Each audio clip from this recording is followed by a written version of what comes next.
And one last button, hopefully. Here we go. Thank you, everyone, for joining us today. I'm JD, Vice President at Skyview Partners, and I'm really excited about today's session, and I know you are by the attendance that we have this morning. Today's session is I Want My Privacy, presented by Carol Woodbury. Given the outcry about government surveillance programs, now's the time to ensure that your organization isn't violating the privacy of your employees and customers with the data it gathers and retains. This morning, Carol will discuss what it means to keep data private and the common pitfalls to achieving data privacy.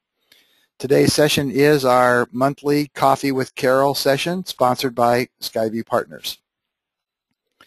Skyview Partners is the leader in security services and products for IBM I, AIX, and Linux. Our goal is to draw on the unparalleled expertise of our team of experts led by Carol Woodbury to become team members for our clients' IT group, where we pay attention to the security details so our clients can spend time focused on the high-value IT activities that contribute directly to the bottom line.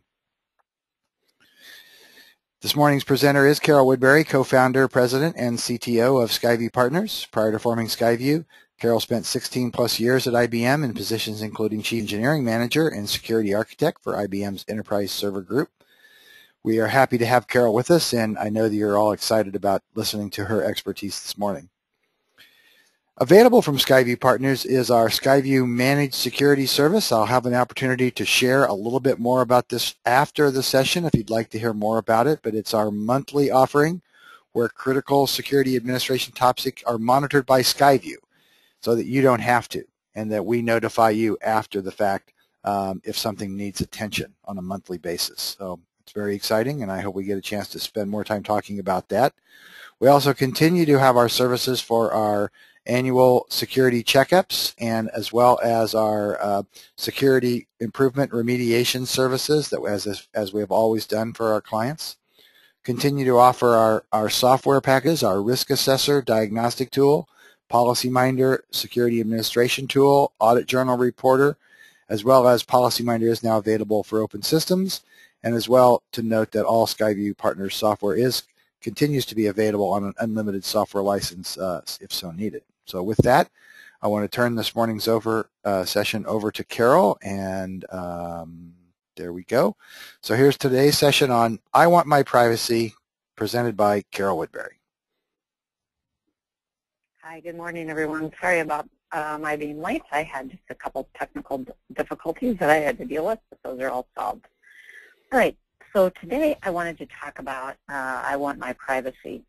And what I really wanted to do was put up a little picture of someone in like a little restroom stall with their with their pants around their feet saying, I want my privacy, you know, because in that situation we certainly all want our privacy. But the world has changed, and our data that we have that identifies us is just as exposed as the situation I just described.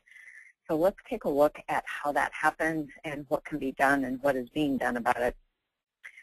The first thing that has to be explained, I think, is the difference between confidentiality and privacy. And a lot of times these terms are used interchangeably, but it's actually kind of a different concept. So the concept of confidentiality is that it's actually an agreement between parties that you won't disclose some sort of data, some sort of information. And while the actual agreement is covered by law, it's not a legal description of the actual data. There is no legal description of confidential data. So a really good example of this type of agreement is something like when IBM puts out information to business partners ahead of time on the next features that are coming into the next release.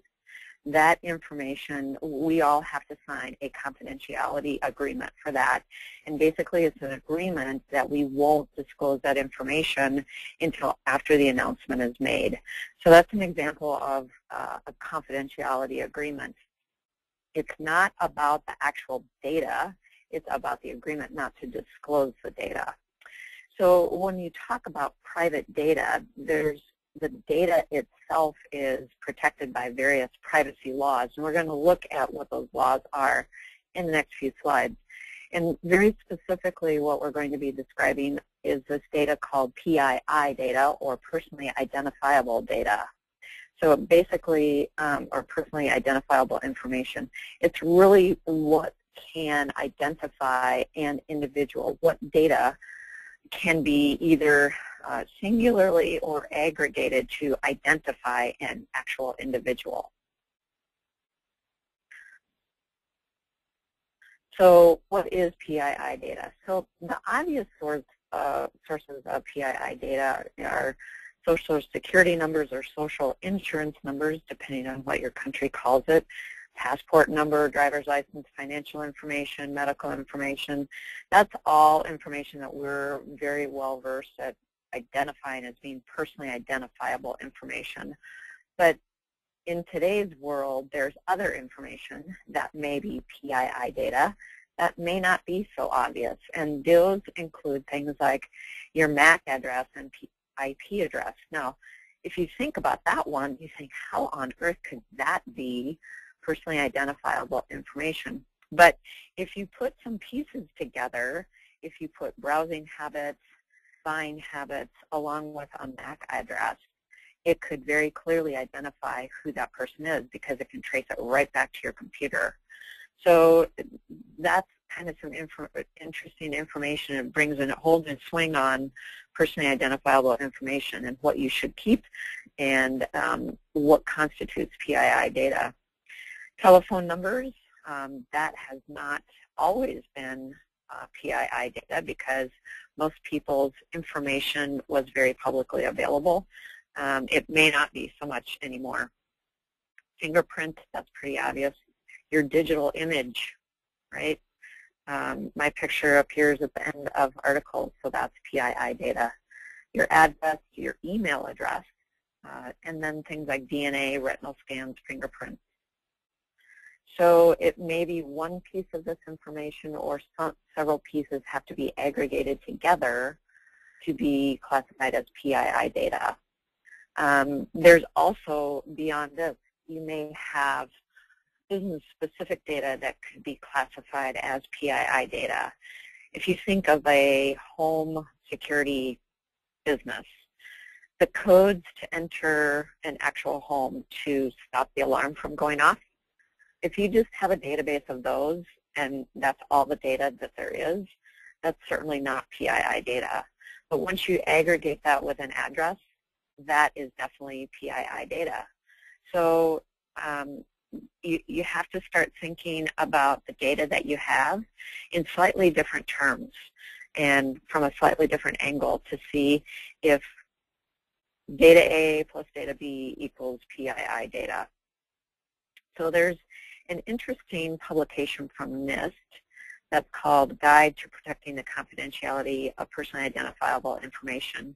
That was released not that long ago, so I've put a number of links to a number of different articles and white papers that should help you and guide you as far as what you do with personally identifiable information.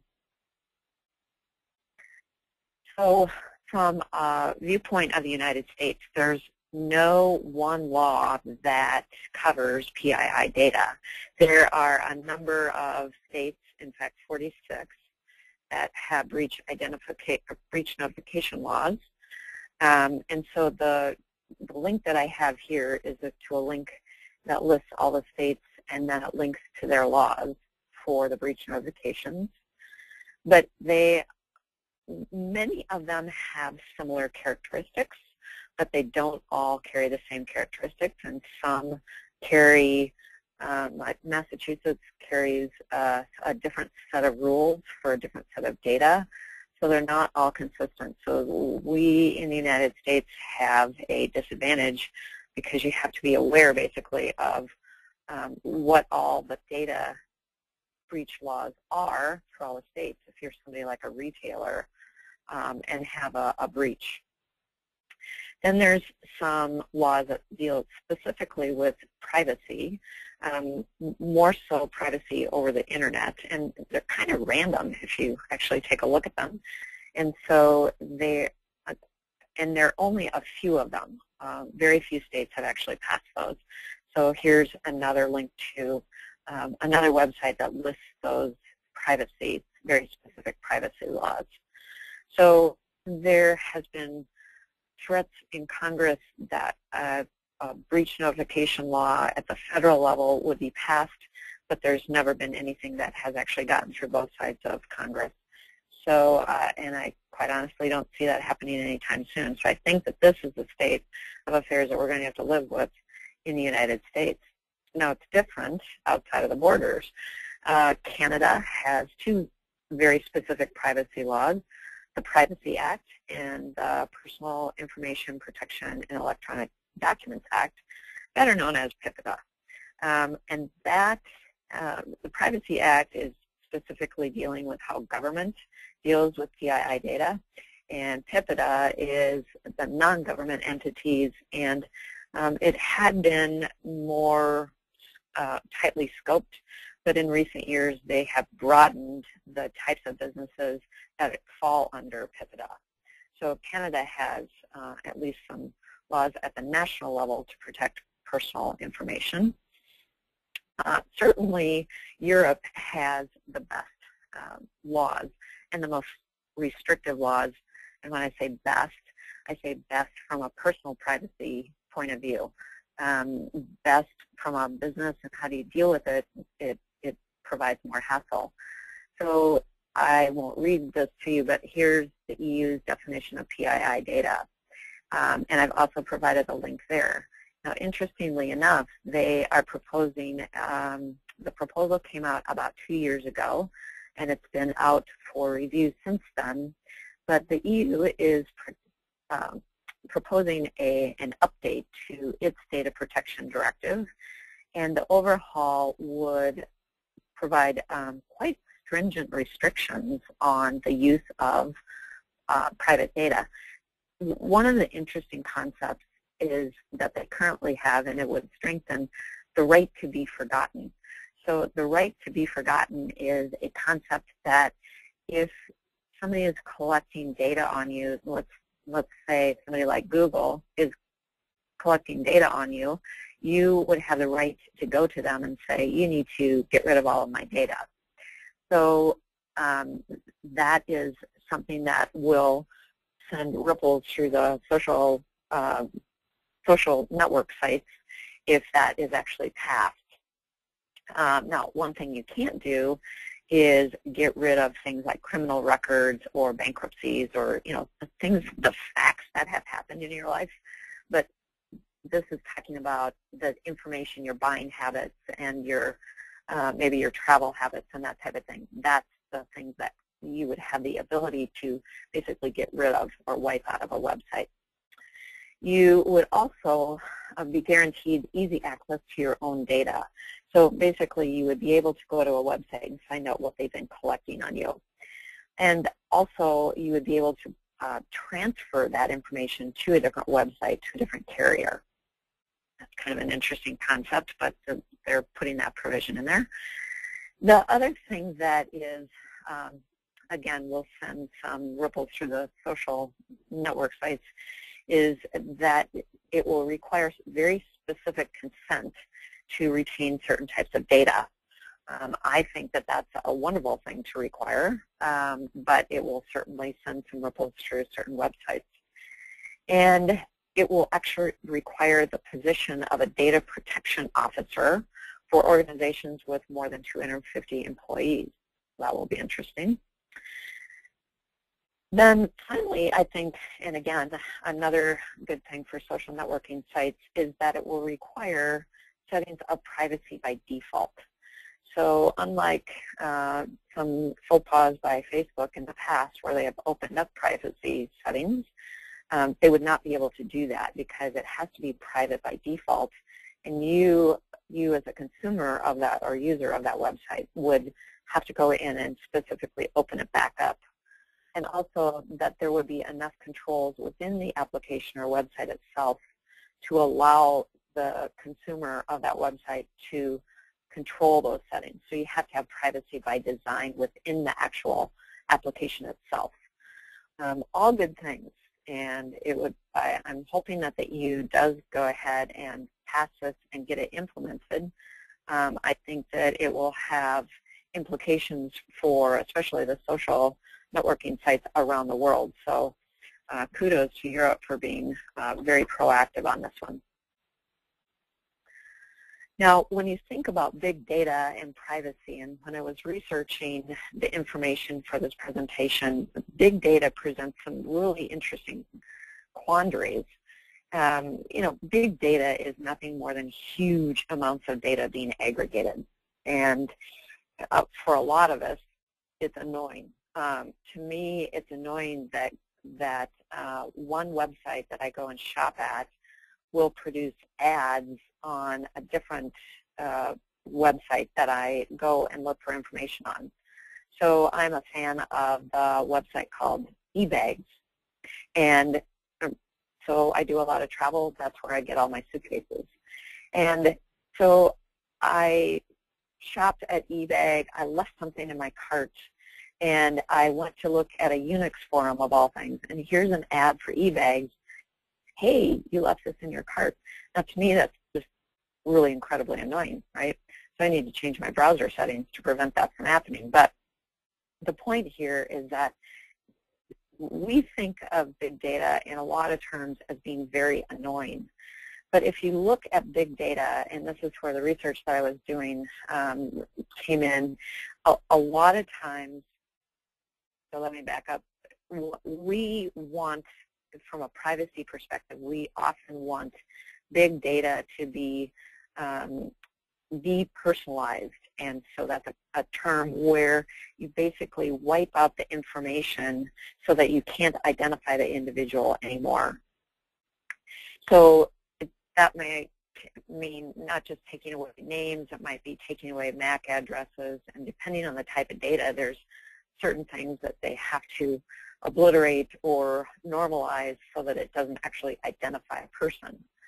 So when we think of big data from a privacy perspective, that's typically what we're looking at. But from a medical perspective, it may mean depersonalizing it may mean that we can't actually do all the research that we need to or save the lives that we need to. There was an argument for the side of not doing the depersonalization because there was several bits of research that came about only because they knew what hospital room a person was in and who was in it the time before that and who was in it afterwards, and they were looking for trends on bacterial infections in the hospital, and they could prove that they needed all of that personal data to be able to actually show the trends going forward. So there's a real quandary in the big data world as to how much they can depersonalize it and still get the value add of big data. So there's quite a bit of research going on in the area of big data on how best to protect the PII data in that type of environment. So let's take a look at PII data in terms of mobile apps. And it's really the mobile world that has exploded how and when PII data is used and collected. So if you consider the type of data that can be gathered from a mobile app, you get the unique device identifier, the GPS information, the mobile phone number, all these various things that can be gathered from a very specific mobile app, the web browsing history, if you think about that, your photos and videos, the actual apps that were used. So for each type of data that's collected, there is guidance out, and this is from California, on the guidance for privacy with mobile app data. So from this guidance, there are several main bullets, and these are the bullets from this guidance. So when you are developing a mobile app, the things that you have to run through your mind as you're developing this app is that data actually necessary for your application's basic functionality, or is it just kind of cool or interesting information to gather? And the whole idea is that you gather only the information that you need for your application's functionality. And then you have to examine how are you going to use that data. And again, you have to be really careful from a privacy perspective how you're going to use that data. Then you have to examine, will it be necessary to store the data off the device? So gather it on your servers. And if you have to gather it, how long do you need to store it? And if you need to store it, is it going to be shared with third parties? So then how will the third parties use the data? Now, and then again, who in your organization will have access to the user data? So all of these things are going to start building the requirement for access controls on that data, the data retention, and the encryption requirements for that data as it's stored back in your home servers. The other thing is that, is your application directly or likely to be used by children under the age of 13? Because there's a whole set of different laws that protect that type of usage data, and you don't want to go there if you don't have to. But if your application, if it's a child's game or some sort of book or something that was likely to be used by a child, you must apply the COPPA rules that apply to children under 13. So the other thing is, what parts of the actual mobile device do you have permissions to access? Okay, are you looking at the web browsing history? Are you looking at the apps that are other apps that have been downloaded and that sort of thing? And can you provide users with the ability to modify the permissions within the application itself? Okay, so this is as you develop a mobile app. These are the types of things that you want to start asking yourself and start considering. And again, this is a really great guidance from California. It is not law in California. It is guidance from the Attorney General at this point in time. But it was put together with quite a large consortium of large companies, Microsoft, Apple, Google, to name 3, and I can't remember all the other ones, but there are a number of very large corporations that worked with the Attorney General's office in California to provide this guidance on privacy of data. So it's quite well written. So as you are developing a mobile app, you have to make the issue of privacy part of your design. The part of your application that you have to make sure that you get right is the intention to the user for collecting and sharing data. You have to make that very obvious what the intent is, and you have to make sure that people accept that. Another part of the guidance is make sure your privacy policy is easy defined. Don't make your application user have to go and search for it. Another thing is that you'll want to tell your users how their data is going to be used. I'm talking about mobile apps here, but all of these concepts really apply to any kind of web application, any kind of internal application that is collecting private data. So yes, these are guidelines for mobile apps, but I don't care if your application is only used internally. If you are gathering and using PII data in that application, all of these rules still apply, okay, because there's not one set of rules for private data used in an enterprise versus private data used in a mobile app, right? So let's just make that clear. So if you are going to collect PII data, you will want to make sure that your users understand how that data is going to be used. Now, especially in the mobile app world, you want to provide users with choices and controls as to how much data is going to be collected and how it's going to be used. You want to make sure that you secure any data that you collect. And again, this is just good, sound application design, that you want to make sure that any data, PII data that you collect, you appropriately secure. And then you want to designate somebody to be responsible for the privacy associated with the application and the data collected. So again, there's more guidance out here, and here's best practices for mobile app developers. So privacy and the bring your own device world. Now, I did a whole presentation on bring your own device, but I just wanted to refresh us on what that actually means. Many organizations are putting out a statement that you will either allow bring your own device or not allow it. And in some flavor of allowing it, the organizations have to be very, very, very careful about the privacy issues surrounding bring your own device, whether the phones are provided by devices, not just phones, but devices are provided by the organization or they're truly provided by the individual. You really have to look at the mobile phone usage and the privacy issues surrounding it. And if you're not in charge of that for your organization, but you use your device for both a mixture of personal and work, you have to be thinking about the privacy issues associated with that. If you think about the phones that are managed by the organization, and there's technology that is available that the organization can control and track and monitor the content, basically the applications that are on that phone. Or a phone can be divided and you can have a personal half and a work half, basically. So for the phones that are managed by an organization, what information is being gathered and tracked? Now, use of applications. A lot of times people are doing that, organizations are doing that so that they know what applications have to be supported and what are being used to access their data. And they're doing it innocently. They're doing it to understand what needs to be supported and what needs to be allowed from a corporate point of view.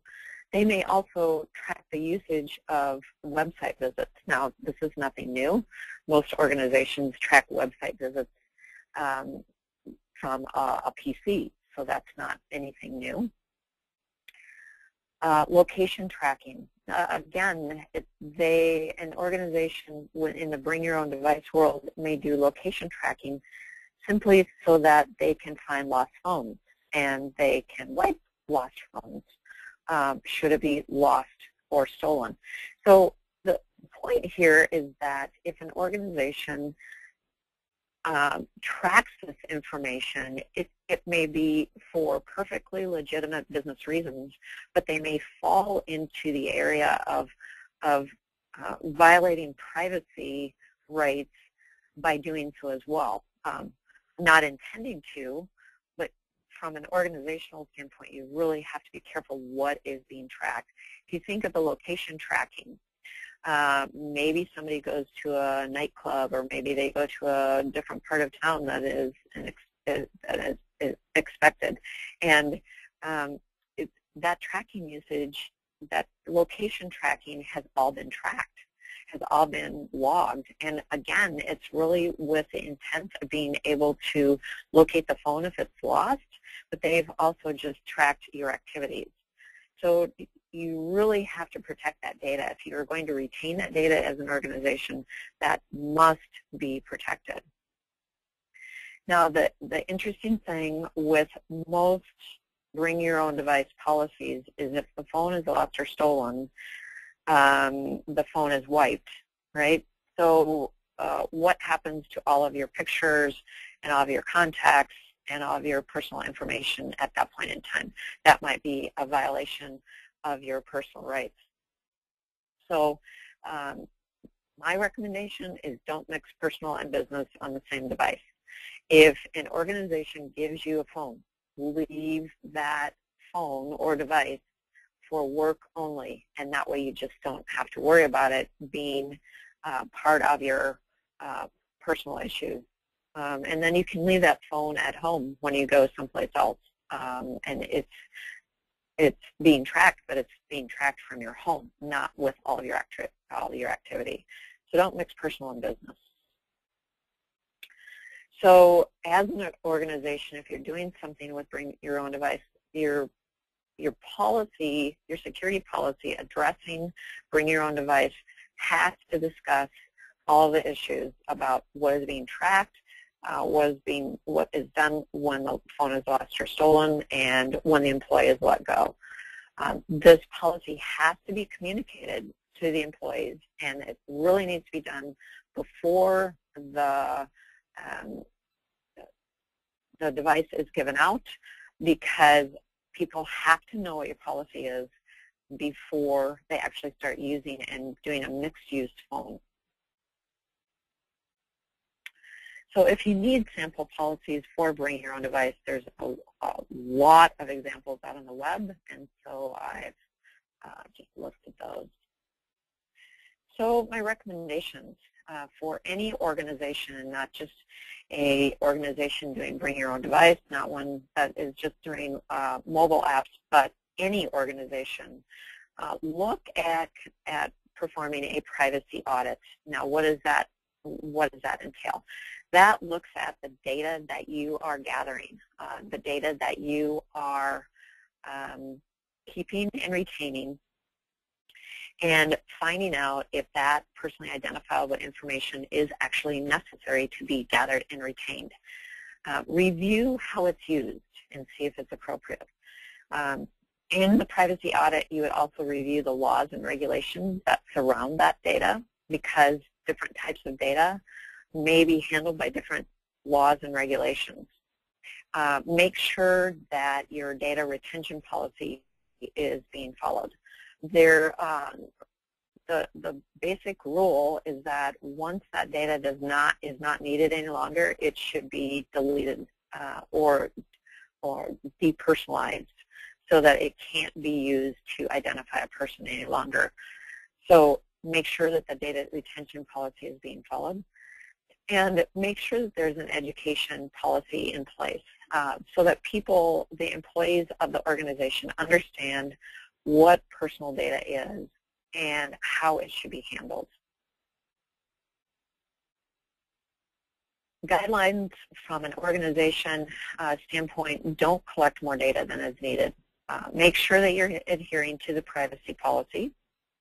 Okay, if you say that you don't collect the data, don't collect the data. There will be huge fines come down on you if you are actually collecting data that you say that you aren't. Then de-identify the data whenever possible. This is especially true when you have a development environment.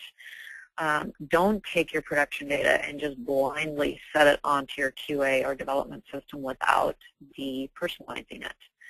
That is an open invitation to have that data be abused. Delete the data according to your data retention policy. The data that you retain, the PII data that you retain, make sure you have adequate access controls. For people that don't need access to that data, they should not have permission or authority to be able to get to that data. And consider encrypting the data. There are more features and functions in i5OS these days for encryption that allow you to encrypt at a column level without having to rewrite your whole application.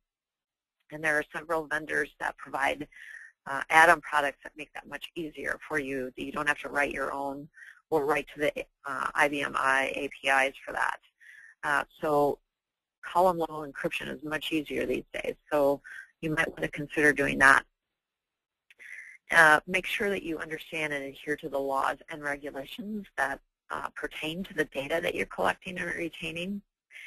And then make privacy somebody's job and a part of somebody's job description. There should be somebody that is in charge of knowing what data you retain and making sure that your organization does adhere to the laws and regulations surrounding that data. From a personal perspective and a privacy perspective, you know, the old adage of be careful what you post online. I mean, you have to realize that anything that you put on Facebook, Instagram, whatever you're posting to is public. So things as simple as don't put a date and time. Don't put your location stamp on your posts. If you are troubled by people tracking you, then you shouldn't be posting online, because you just have to understand that anything that goes online is out there. So just be careful there. use secure browser settings so that data isn't collected about you. You can turn your browser settings up to limit what can be collected. Don't click on links in email. If the email sounds too good to be true, it is. Those types of email asking for specific information about you, asking for private information, legitimate organizations will never, ever, ever ask for that information in an email. Much of the malware that gets propagated these days comes through people clicking on an email, link in an email, and that's how your PCs get infected with the malware. That is one of the primary ways it gets done. So be careful what you click on in an email. Also, from a personal perspective, watch your credit scores, be proactive looking at your bank account activity, credit card activity, and that sort of thing. That will alert you sooner rather than later to identity theft or identity fraud. Be careful what information you provide to others. I just went for my annual checkup, and as doctors typically do, they have you fill out an update form with your personal information, your financial information, and so forth. They ask for my Social Security number. They don't need my Social Security number. All they need is my health insurance number. They don't need my Social Security number, so I didn't put it on the form. And lo and behold, they didn't ask for it. So even if it's on the form, question whether people actually need that type of information. And don't provide personal information in email. Don't provide your Social Security number or social insurance number, credit card information. All that type of thing should not be sent in via email. Well, that will do it for today's session. I hope that this information on personal information and wanting your privacy has been helpful. Hopefully, as an organization, you see some things that maybe you need to improve on, or due to reduce the scope of the personal information that you're providing or collecting, or maybe you need to protect it a little bit more than what you're currently doing, or maybe you just need to get rid of it. But whatever it is that you learned today, I hope it's been helpful. And with that, I will turn it over to JD. Thank you, Carol. If anyone does have any questions, we do have a couple extra minutes here on our time, so we would be happy to see those questions come in via the GoToWebinar interface. Also, Carol, I didn't get to check with you beforehand, but I'm assuming that the handouts are available with a normal link? They will be later. They will be later, yes. Okay. Should I delay the email from going out it normally goes out 2 hours. Yeah, just they will be posted tonight. Oh, okay.